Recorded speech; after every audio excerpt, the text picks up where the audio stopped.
शं वरुणः शन्नो भवत्वर्यमा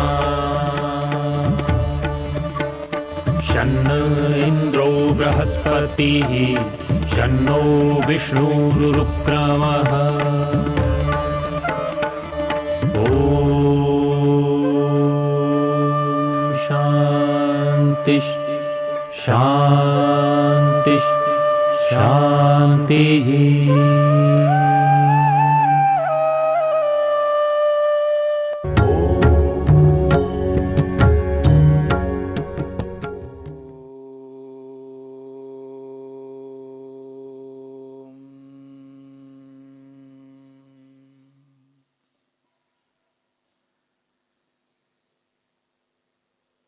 असंप्रज्ञात समाधि को लेकर के हम विचार कर रहे हैं। महर्षि पतंजलि ने असंप्रज्ञात समाधि के विषय में स्पष्ट किया है, विराम प्रत्यय अभ्यास पूर्वः संस्कार शेषो अन्यः।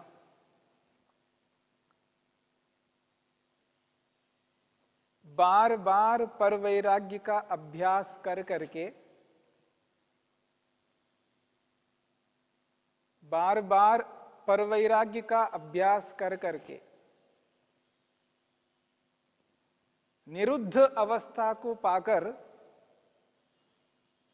संस्कार शेषों वाला जो मन होता है, उस स्थिति में संप्रज्ञात से भिन्न असंप्रज्ञात समाधि की प्राप्ति होती है।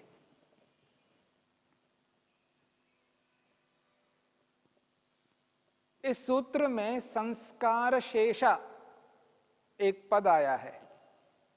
संस्कार शेषा का अर्थ है संस्कार बने रहते हैं। मन में संस्कारों की विद्यमानता होती है। संस्कार शब्द आपके सामने अनेक बार आया है।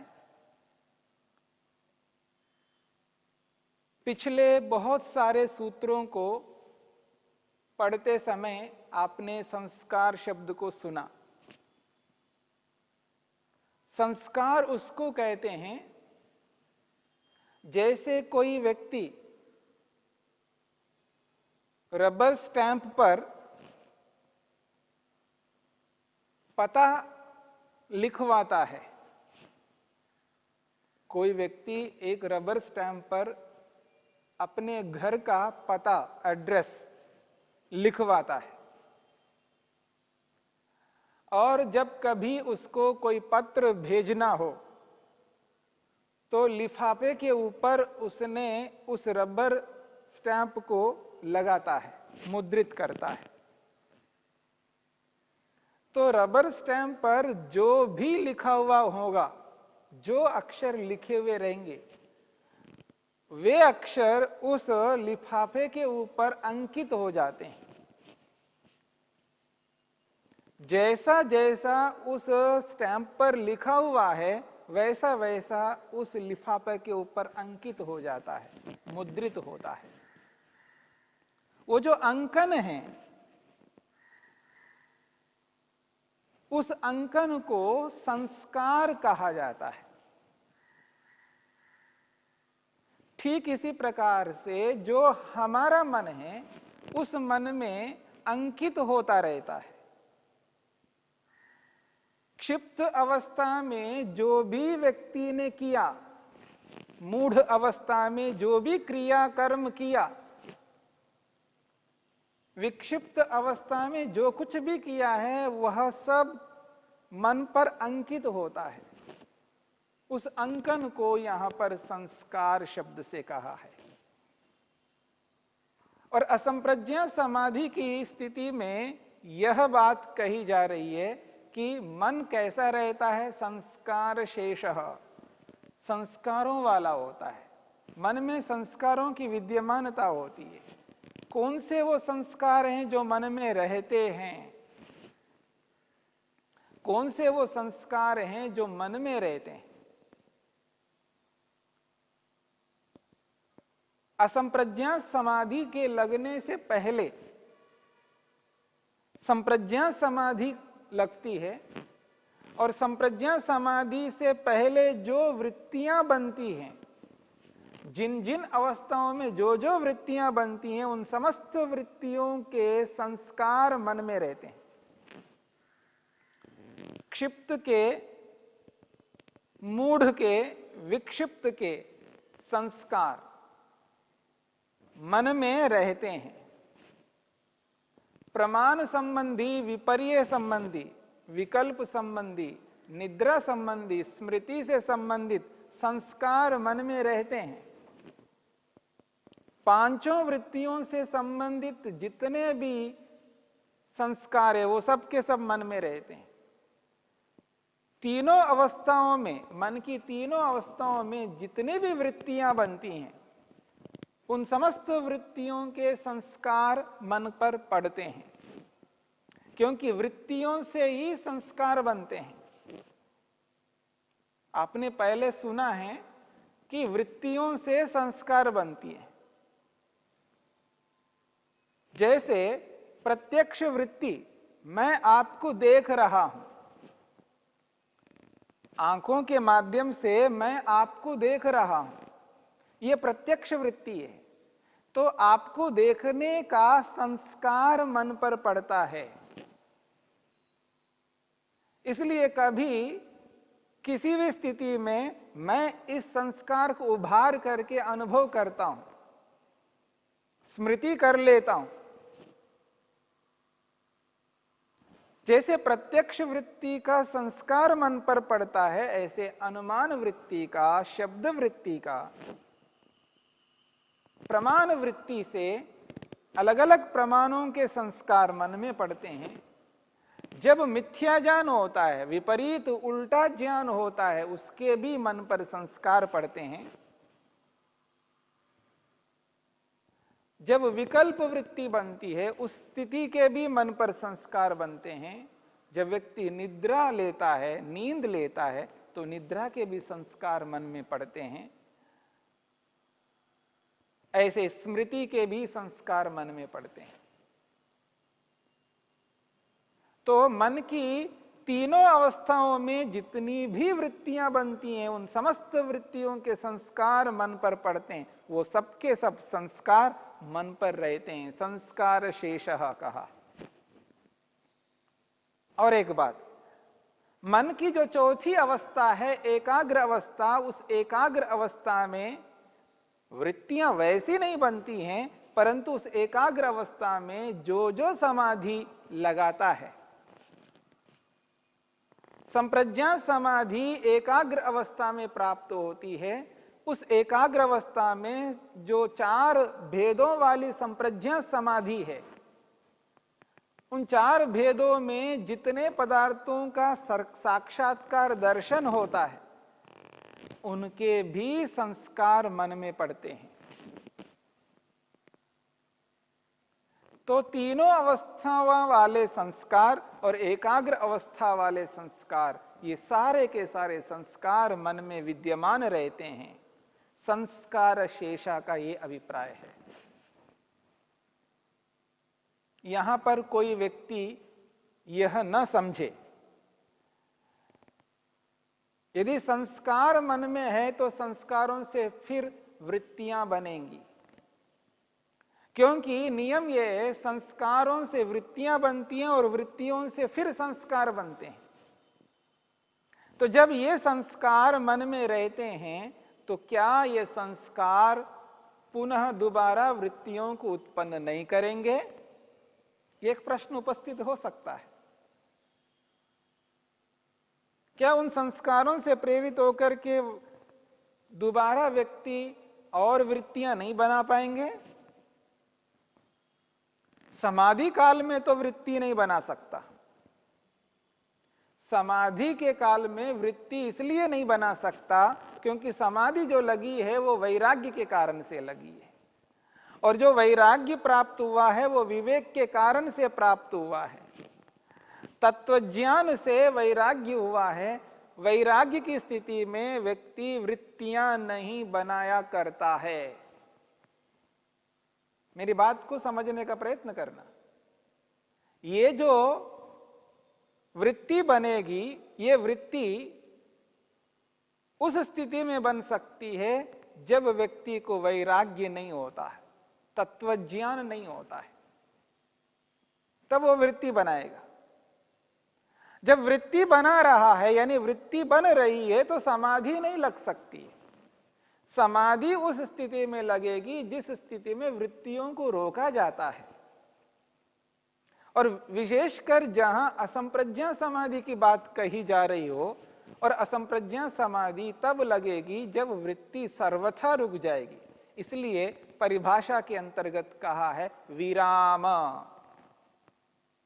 यानी रुक जाना है। वृत्तियों के रुकने पर ही असंप्रज्ञा समाधि की प्राप्ति हो रही है। इसलिए वृत्ति नहीं बन सकती। वो मन के अंदर कितने ही संस्कार हों, वो संस्कार वृत्तियों को उत्पन्न नहीं कर सकते, क्योंकि समाधि की स्थिति में है, असंप्रज्ञा समाधि की स्थिति में है, और असंप्रज्ञा समाधि वैराग्य के कारण से प्राप्त हो रही है। तत्वज्ञान की स्थिति में, वैराग्य की स्थिति में व्यक्ति वृत्तियां नहीं बनाया करता। इस बात को समझना है। हां, समाधि की स्थिति में नहीं है, व्यवहार काल चल रहा है, तब तो वृत्तियां बना सकता है, क्योंकि बिना वृत्ति के व्यवहार कैसे कर पाएगा। समाधि से भिन्न अवस्था में, व्यवहार काल में, लेन देन की स्थिति में दूसरों के साथ जब व्यवहार करना होता है, तब तो वृत्तियां बनाएगा, क्योंकि वहां पर वृत्ति बनाए बिना व्यवहार नहीं कर सकता। बिना आपको देखे मैं आपसे क्या व्यवहार करूंगा? आपको देखने का अभिप्राय वृत्ति बन रही है, प्रत्यक्ष वृत्ति। व्यवहार काल में तो वृत्ति बनेगी, पर समाधि काल में वृत्ति नहीं बन सकती। समाधि काल में वृत्ति इसलिए नहीं बनेगी, वृत्ति को रोक करके समाधि लग रही है, और जब तक समाधि रहेगी, जब तक समाधि चलती रहेगी, तब तक कोई वृत्ति नहीं बन सकती। इसलिए विराम शब्द का प्रयोग किया है। इसलिए संस्कार मन में बने रहते हैं तो भी वो संस्कार वृत्तियों को उत्पन्न नहीं कराएंगे, क्योंकि समाधि चल रही है। इस बात को समझने का प्रयत्न करना। महर्षि वेदव्यास स्पष्ट रूप से लिखते हैं, ये जो असंप्रज्ञा समाधि है, ये असंप्रज्ञा समाधि व्यक्ति को जो लग रही है, वो किस कारण से लग रही है? तो कह रहे हैं तस्य परम वैराग्यम उपायः। ये जो असंप्रज्ञा समाधि लग रही है, उसके संदर्भ में महर्षि वेदव्यास स्पष्ट शब्दों में लिखते हैं, तस्य परम वैराग्यम उपायः। तस्य कस्य? तस्य का अर्थ है उसका। उसका किसका? असंप्रज्ञा समाधि का। तस्य असंप्रज्ञात समाधे है। उस असंप्रज्ञा समाधि का जो उपाय है, वो परम वैराग्यम, पर वैराग्य उपाय है। तो जब असंप्रज्ञा समाधि का उपाय पर वैराग्य है, और पर वैराग्य की स्थिति में संस्कारों से वृत्तियां उत्पन्न नहीं हो सकती हैं।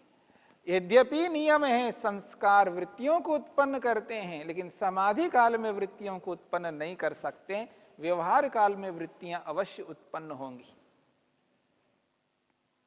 इसलिए संस्कार शेषः कहा है। तो पर वैराग्य असंप्रज्ञा समाधि का उपाय है। जिस प्रकार से अपर वैराग्य संप्रज्ञा समाधि का उपाय था, वैसे ही यहां पर वैराग्य को असंप्रज्ञा समाधि का उपाय स्वीकार किया है। अब देखिएगा, जब असंप्रज्ञा समाधि लगती है, उस स्थिति में मन रुका हुआ रहता है, मन का कार्य नहीं चल रहा होता है, क्योंकि निरुद्ध अवस्था का अर्थ ही यही है कि मन रुका हुआ है, मन का कार्य नहीं चल रहा है, मन कोई व्यापार नहीं करता, मन वृत्ति के माध्यम से व्यापार करता है और वृत्ति को रोका है, इसका अर्थ है मन रुका हुआ है। मन वहां पर रुका हुआ है। पर ये जो असंप्रज्ञा समाधि लग रही है वो फिर कैसे लग रही है? यानी समाधि को मन करवाता है, समाधि लगवाता है मन। संप्रज्ञा समाधि में मन सहारा बना है समाधि को प्राप्त करने में। मन के सहयोग से संप्रज्ञा समाधि की प्राप्ति हो रही है। पर यहां तो मन रुका हुआ है, मन तो कोई कार्य नहीं कर रहा है, फिर भी समाधि लग रही है। यहां मन का सहारा नहीं है, मन का सहयोग नहीं है। मन का सहयोग यहां पर नहीं हो सकता, क्योंकि मन रुका हुआ है, मन का कार्य समाप्त हो गया है। फिर यह समाधि कैसे लग रही है? आत्मा को लग रही है। यहां आत्मा सीधा परमात्मा के साथ जुड़ जाता है। बिना सहारे के ही आत्मा परमात्मा का दर्शन कर रहा होता है, परमात्मा का साक्षात्कार कर रहा होता है। यहां आत्मा सीधा परमात्मा का जब दर्शन कर रहा है, उस स्थिति में वो निरुद्ध अवस्था रहती है, तो उस निरुद्ध अवस्था के भी संस्कार होते हैं। वो जो समाधि लगा लगा करके ईश्वर के गुण कर्म स्वभावों को वो अनुभव कर रहा होता है योगी, असंप्रज्ञा समाधि में ईश्वर के गुण कर्म स्वभावों का एहसास कर रहा होता है। एक एक गुण का जब प्रत्यक्ष कर रहा होता है, उस प्रत्यक्ष से जो उसको एहसास होता है, अनुभव होता है, उसका भी संस्कार पड़ता है। अब वह संस्कार मन पर पड़ेगा, क्योंकि वहां मन विद्यमान है लेकिन कार्य नहीं कर रहा है, और आत्मा के निकट होने के कारण से उसका प्रभाव मन पर पड़ता है। आत्मा के निकट है मन, कार्यान्वित नहीं है, पर वह विद्यमान है, क्योंकि मन के रुकने पर ही तो असंप्रज्ञा समाधि की प्राप्ति हुई है। वहां मन के रहते हुए भी वो कार्य नहीं कर रहा है, लेकिन मन वहां पर विद्यमान है और आत्मा परमात्मा का दर्शन कर रहा है, परमात्मा के आनंद का अनुभव कर रहा है। उस अनुभव का प्रभाव मन पर पड़ता है। ईश्वर के जो जो गुण, जो जो उसके कर्म, जो जो उसके स्वभावों को एहसास करता रहता है आत्मा, और उनका प्रभाव मन पर पड़ता रहता है। इसलिए निरोध संस्कार मन पर पड़ते रहते हैं, निरुद्ध अवस्था के संस्कार मन पर पड़ते रहते हैं। इस बात को भी समझने का प्रयत्न करना है।